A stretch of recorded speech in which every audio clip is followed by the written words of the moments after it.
سلام و به قول همه عرفا خدا هست. در اولین قسمت از ویدیوهامون به اولین بیت از اولین غزل حافظ میپردازیم.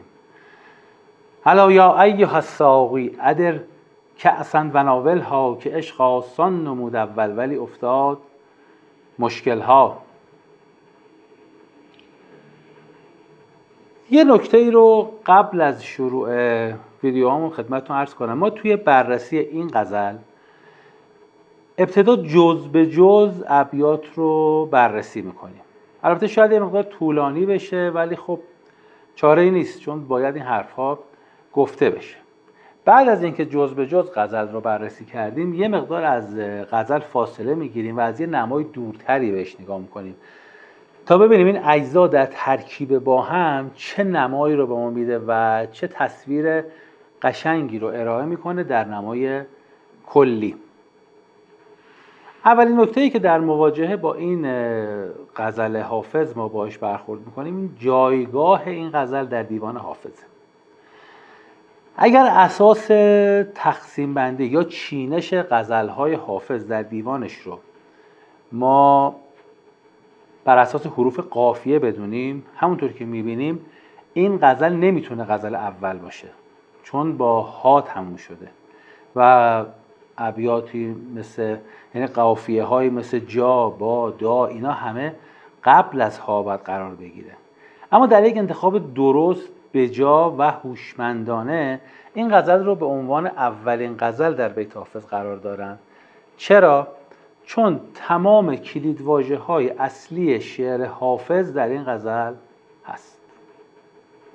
یعنی هر چی که حافظ میخواسته بیان بکنه در این غزل بیان کرده و ادامه دیوان تکرار این مفاهیم در قالب‌های جدید و البته شگفت‌انگیز. پس ما این غزل رو که متوجه بشیم میتونیم تقریباً بگیم که با افکار حافظ و نیتش از سرودن غزل آشنا شدیم. الا یا ایها الساقی ادر کأسا و ناولها که عشق آسان نمود اول ولی افتاد مشکلها. مثل اول این بیت همونطور که شنیدید و میدونید مال یزیده، یعنی مثل دوم یک بیتی از یزید، البته به صورت برعکس. اونجا یزید میگه انا المسموم ما اندی به تریاق ولا راقی ادر کأسا و ناولها الا یا ایها ساقی. میگه من مسموم شدم، یعنی بیمار شدم تقریبا و هیچ دارویی ندارم و هیچ دعایی هم بر درد من کارگر نیست. پس دوای درد من فقط می هست و ای ساقی می رو در مجلس به گردش بیار. اما اینکه حافظ از شعر یزید در شعرش استفاده کرده به مذاق خیلی خوش نیومده، که البته چون قصد حافظ رو متوجه نشدن و یه مقداری خشک با قضیه برخورد میکنن و نمیخوام بپذیرن که حافظ به عنوان یکی از اسطوره‌های شعر فارسی از یزید مثلا یه بیتی رو بیاره، اومدن یه داستان سرایه کردن که مثلا اهلی شیرازی یک چند بیتی تو این زمینه گفته که خواجه حافظ را شبی دیدم به خواب گفتم ای در فضل و دانش بی همال از چه بستی بر خود این شعر یزید با وجود این همه فضل و کمال. گفت واقف نیست از این مسئله مال کافر هست بر مؤمن حلال. یعنی یه جورایی اومده قضیه رو اسلامیزه کرده، یعنی مثلا خواسته بگه که اشکالی نداشته حافظ این کارو کنه. اما اگر ما به مفهوم غزل حافظ در مقایسه با مفهوم غزل یزید توجه بکنیم متوجه میشیم که اصلا حافظ از یک منظر دیگه‌ای به قضیه نگاه کرده. حافظ رو یزید رو به عنوان کسی میشناختن که خیلی به عیش و عشرت علاقه داشته، یعنی آدم خوشگذرونی بوده و به غلط اسم این کار رو اپیکوریسم گذاشتن. یعنی یک اشتباه رایجی که وجود داره، لذتگرایی محض رو اپیکوریسم نام نهادن. یعنی کسی که دنبال عیش و عشرت و خوشگذرونی ها باشه بهش میگن که تو پیرو اپیکور هستی. اما خود اپیکور اینجور عیش و عشرت ها رو اگر چه لذت رو اصل زندگی انسان میدونه و میگه که رنج، انسان برای رنج به دنیا نیامده، انسان به دنیا آمده تا لذت ببره و هر چیزی که مانع این لذت بشه رو منفور میدونه. این تعریفیه که اپیکور از فلسفه وجود حیات انسان داده.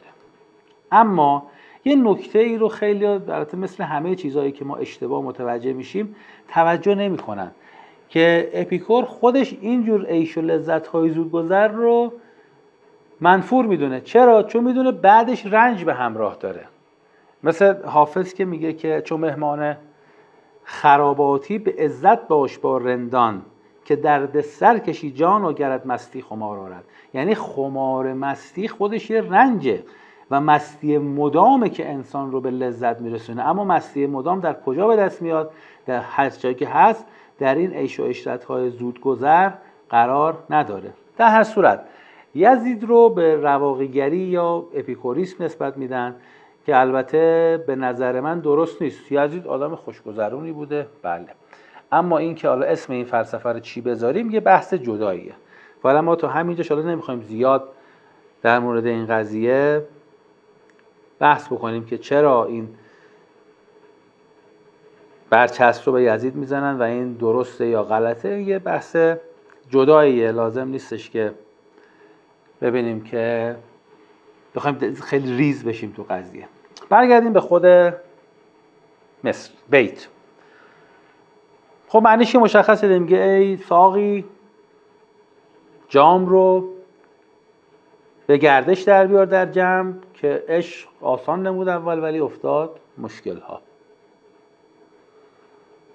از نظر کلامی خود این بیت یه جور نقاشیه. چه نقاشی؟ ما میبینیم که تو این بیت 4 بار کلمه ندا استفاده شده. الا یا ایها الساقی، یعنی اینکه یه نفر داره یه کسی رو صدا میکنه، یعنی داره داد میزنه، یه چیزی رو طلب میکنه، که نگاه داره فریاد میزنه. کلمه آ هنگام بیانش باعث میشه که دهان باز بمونه و یه حالت یک انسانی رو تداعی میکنه که در حال فریاد زدنه و در اینجا این انسان داره یه نفر رو صدا میکنه، میگه الا یا ایها الساقی. خب حالا بعد نتیجه چی میشه؟ نتیجه میاد توی آخر مصرع دوم به ها میرسه که افتاد مشکل ها. بعد میبینیم این ها تا آخر غزل ادامه داره، ها ها ها ها ها، داره گریه میکنه، داره های های گریه میکنه. یعنی این صدا میکنه بعد آخرش میشینه چیکار میکنه؟ گریه میکنه که افتاد مشکل ها. ببینید همین نقاشی قشنگ رو حافظ در همین ابتدا ترسیم میکنه، چون 12 بار حرف آ تکرار شده و داره یک چیزی رو طلب میکنه، داره صدا میکنه، ولی در آخرش به های های گریه میفته. یعنی همین تابلو نقاشی رو در اولین دید به این غزل حافظ به زیبایی به وجود آورده که عشق آسان نمود اول، یعنی ما اول عشق رو طلب کردیم ولی افتاد مشکل ها. یعنی یه جوری داره بیان میکنه که آقا این مشکل بودن عشق ربطی به معشوق نداره، این ماهیت خود عشقه که برای ما ما رو دچار مشکل کرده. حالا تو ابیات بعدی متوجه میشیم. یعنی این که اینجا ربطی به معشوق نداره، این که عشق دچار مشکل شده و عاشق در مسیر این عشق به مشکل افتاده، ربطی به معشوق نداره. خب چون نمیخوایم که ویدیو همون زیاد طولانی بشه، فکر میکنم که حالا تا اینجا فعلا برای این بیت اول کافی باشه، ولی خب تو بیت‌های بعدی حالا مقدار سریع‌تر پیش میریم، یعنی سعی میکنیم که سریع‌تر پیش بریم و امیدوارم که تونسته باشم اون چیزی رو که تصمیم داشتم رو به شما منتقل کرده باشم و خوشحال میشم که همراه ما باشید، ما رو دنبال کنید. روز و روزگار خوش و خدا نگهدار.